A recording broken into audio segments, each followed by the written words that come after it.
Badan Kebijakan Fiskal Kementerian Keuangan Febrio Kacaribu mengungkap Presiden Joko Widodo memerintahkan semua visi misi Presiden terpilih Prabowo Subianto dalam RAPBN tahun 2025. Salah satunya adalah program makan bergizi gratis. Pemerintah saat ini bersama DPR sedang membahas RAPBN 2025. Pembahasan dilakukan agar transisi pemerintah berjalan mulus. Menurut Febrio, dalam APBN 2025, dana kas negara dibuat pemerintahan Jokowi untuk dilaksanakan pada pemerintahan Prabowo. Jadi ini dibuat pada masa transisi dan untuk presiden terpilih nanti 2025. Arahan Pak Jokowi jelas, masukkan semua visi misi presiden terpilih ke dalam APBN 2025. Ini yang kita kerjakan. Kita kerjakan bersama antara pemerintah dengan DPR yang sekarang. Nah, ini yang kita harapkan, proses transisi ini akan terus terjadi dengan smooth, dengan komunikasi yang terus kita maintain dengan baik. Pemerintah menetapkan alokasi anggaran program makan bergizi gratis di APBN 2025 sebesar 71 triliun rupiah. Tim gugus tugas sinkronisasi Prabowo Gibran menyebut angka 71 triliun rupiah ini cukup memenuhi program. Namun Direktur Eksekutif Indef menilai program makan bergizi akan membebani fiskal negara. Menko Perekonomian Airlangga Hartarto menyatakan pemerintah dan tim dari Prabowo Gibran sepakat dengan besaran APBN 2025 yang saat ini telah masuk dalam pembahasan di DPR.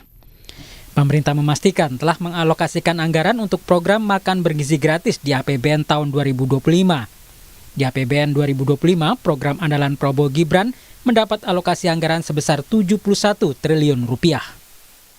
Nah, pada prinsipnya beliau telah memahami dan menyetujui hal yang kemarin dibahas di dalam rapat, termasuk salah satunya terkait dengan dukungan terhadap program-program yang menjadi program unggulan, dan salah satunya tentu program bergizi gratis yang sudah dialokasikan di dalam anggaran RAPBN 2025 sebesar 71 triliun, dan tentu ada skala prioritas dan hal teknis lainnya nanti tentu akan disampaikan oleh Bu Menteri Keuangan.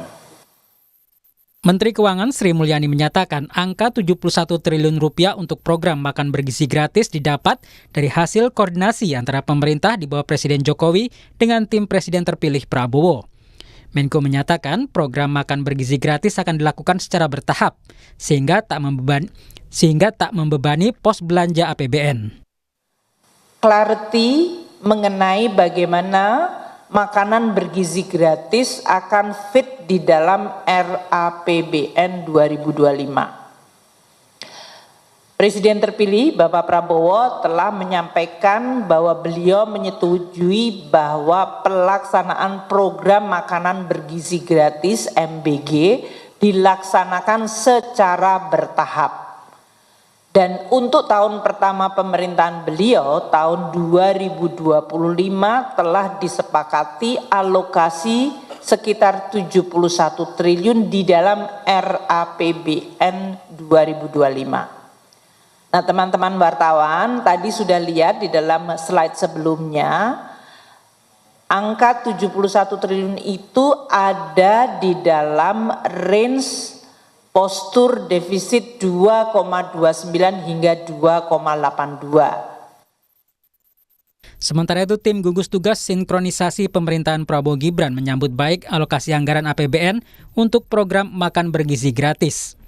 Angka 71 triliun rupiah dinilai sudah dapat memenuhi kebutuhan pelaksanaan program makan bergizi gratis pada tahun pertama.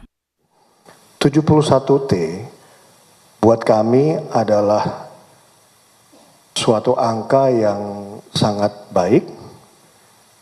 Tadi Ibu Menteri Keuangan menyatakan bahwa kami berkomitmen untuk melakukan program unggulan Pak Prabowo Subianto ini secara bertahap. Kuncinya bertahap, tetapi juga tentu dengan prinsip-prinsip belanja yang berkualitas. Direktur Eksekutif Institute of Development and Economic Finance, Indef, Esther Sri Astuti menyebut program makan bergizi gratis akan membebani fiskal, sehingga perlu dievaluasi berkala. Jadi harusnya alokasi anggaran untuk makan siang gratis itu bisa dialokasikan untuk pendidikan, ya, peningkatan skill dari angkatan kerja Indonesia gitu, bukan untuk makan siang gratis. Tetapi kan ini udah janji politik ya, bukan, menurut saya bukan prioritas, tetapi tetap harus dilaksanakan karena janji politik, maka harus dihitung betul revenue negara, apakah memang bisa mendorong gitu loh.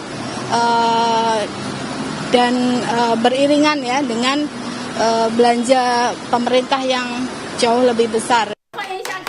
Dengan alokasi anggaran makan bergizi gratis sebesar 71 triliun rupiah, tim Prabowo Gibran memastikan pemerintahan mendatang akan menjaga defisit APBN sesuai ketentuan, yaitu di bawah 3%. Tim Liputan Kompas TV.